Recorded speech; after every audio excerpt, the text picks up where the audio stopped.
Well, Dragon Folk, I just got back from the Realm Games and MinMax Games 5K Brawl this weekend, and boy, did I have a lot of fun. But I also learned one thing over this weekend. Codex of Frailty is a pretty good card.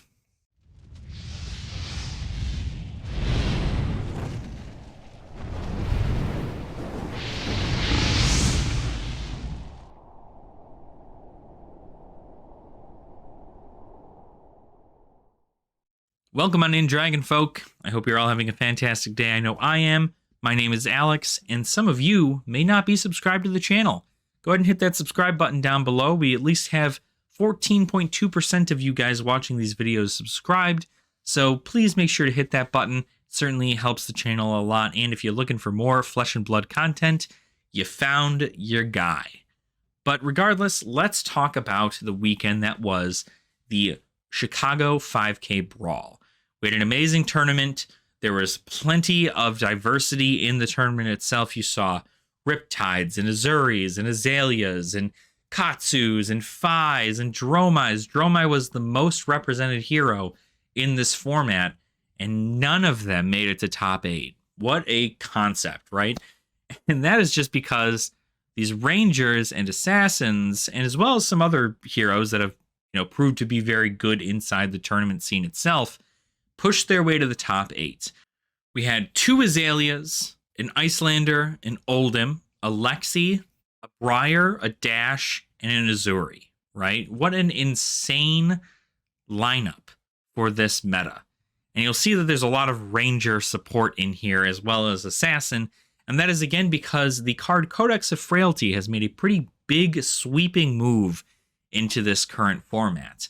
A lot of people on the Flesh and Blood Twitter are looking to get this card banned, which is silly in my personal opinion. The card just came out and was just available. Somebody out there will break this card, okay? And if it doesn't get broken and it expects to, you see a bunch of people top tournaments left, right, and center with Codex of Frailty being the reason they topped all these tournaments, yeah, you may see a little bit of a change, right, in getting a Codex of Frailty banned. But I don't think that's going to be the case anytime soon because we're fresh into a new meta and we still don't really know what beats what, how this interacts with that. And I think that's really something we have to think about going forward. But regardless, the finals of this brawl were none other than an Azalea mirror match between Brody Spurlock and Levi Roush. Brody Spurlock, I had not personally seen him on Azalea at all ever during his time in the Flesh and Blood competitive scene, but Levi Roush, on the other hand, has been playing Azalea since the day I met him and even years beforehand. So Levi is definitely is well known as the Azalea master in this regard, and as much as I was rooting for him to win this event, there were some things that had went on. You can go watch the VOD over at DM Armada's channel. I won't spoil anything for you, but it was a very riveting finals, and I definitely suggest going to check it out so you can learn how to play Azalea yourself in a way, because this is a very intense match between 2 very, very good players. So just wanted to say congratulations to Brody for winning the 5K Brawl. All 8 of the top 8 players got an invite into the Realm 20K event, so that is also a fun thing for them, so I'm glad that they are all going to be a part of that. I can't wait to see them there. We, of course, had some awesome people from MinMax. We had Sam Dando and, of course, Levi Roush being in there. Michael Hamilton attended the event. He was there, and he was also in the top 8 playing Icelander. So it was very cool to see. I was very, very humbled to look into this room and see so many amazing players all in one spot for a non-sanctioned LSS event. Like this was all just run by 2 LGSs. This was not done by, a big thing. This is not like a Calling or a Battle Hardened. This was just a huge turnout from a lot of really, really popular and very talented players. So congratulations to everybody who entered. And I hope everybody had fun. That is what the most important part is. But I just wanted to note on some drama that's happening over on Flesh and Blood Twitter, as well as even Facebook and, Discord groups and so on and so forth. There are some people who are calling for the banning of Codex of Frailty, because Codex of Frailty, while it is a brand new card, it is a very, very powerful card into these two heroes.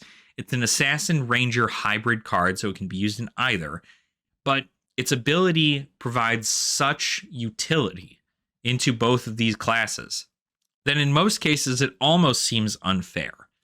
And I'm sure at some point there will be something that is done with it, but again, like I had said previously, we do not know who is going to break this card.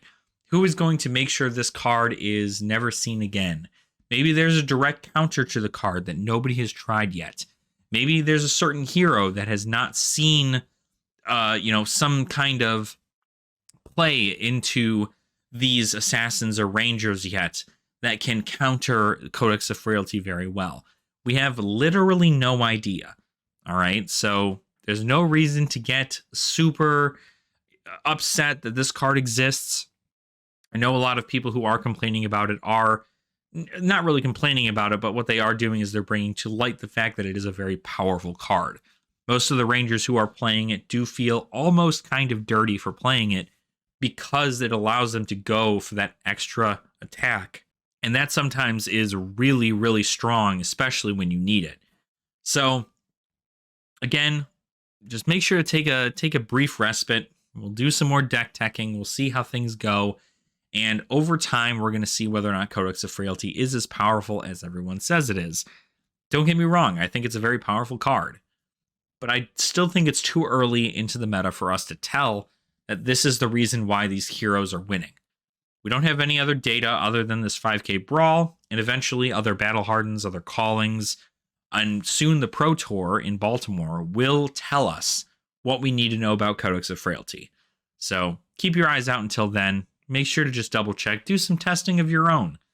Find somebody who loves playing Azalea or Lexi or Assassin for any reason and see whether or not they really enjoy Codex of Frailty. And maybe you can try testing into it to see if you can beat it in regards to its power level. So I just wanted to say congratulations to everybody who was in the event. I really hope that you guys had a great time. I enjoyed just being there, watching a bunch of my friends play. I hung out, played some Commoner, just kind of got some people ready for some Blitz events.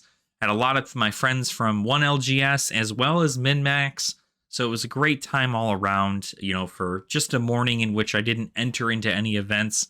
I was happy that I could be a local, essentially, and go to these big events where I can watch all of these people play and just have a great time playing the game that I love, which is Flesh and Blood.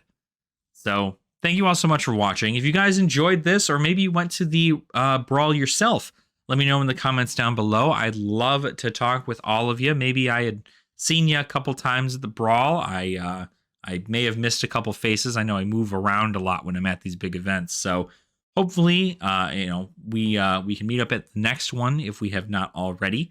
I'd love to talk with a bunch of people from my community, and I hope to continue to do so on our Discord server. You can also find our Discord server in the description down below, as well as our Patreon and our channel membership stuff here. So that's a way for you to support the channel in a more monetary sense, but it's absolutely not necessary. So like the video, subscribe to the channel if you have not already, and I will see you all very soon. Nerd out.